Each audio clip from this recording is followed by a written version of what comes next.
तुम्ही कधी असं ऐकलंय का की एकाच घरातील रूम हे वेगवेगळ्या देशात आहेत? म्हणजे किचन एका देशात तर बेडरूम दुसऱ्या देशात.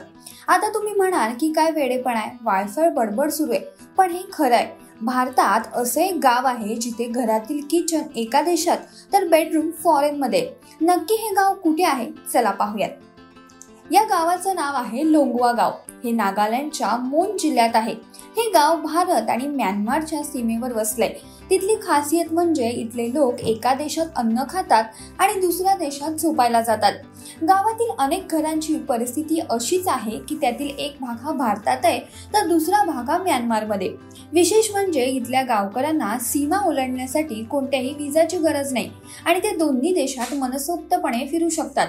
लोंगवा हे गाव नागालँडमधील सर्वात मोठ्या गावांपैकी एक आहे आणि ते म्यानमारच्या सीमेला लागून असलेलं भारतातील शेवटचं गाव आहे.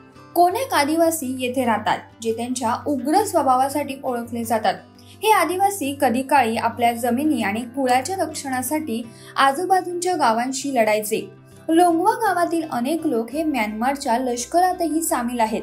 म्यानमारच्या बाजूला सुमारे 27 कोन्याक गावे आहेत आणि येथील काही लोक हे म्यानमारच्या सैन्यात कार्यरत आहेत.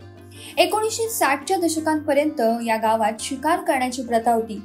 1960च्या दशकापर्यंत या गावात शिकार करण्याची प्रथा होती, ज्यावर कालांतराने बंदी घालण्यात आली.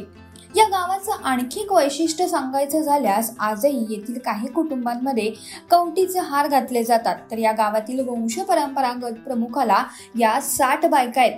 त्याचा प्रभाव हा म्यानमार आणि अरुणाचल प्रदेशातील 70हून अधिक गावांमध्ये पसरलाय. तर मग तुम्हाला भारतातील हे गाव कसं वाटतं हे कमेंट करून सांगायला विसरू नका.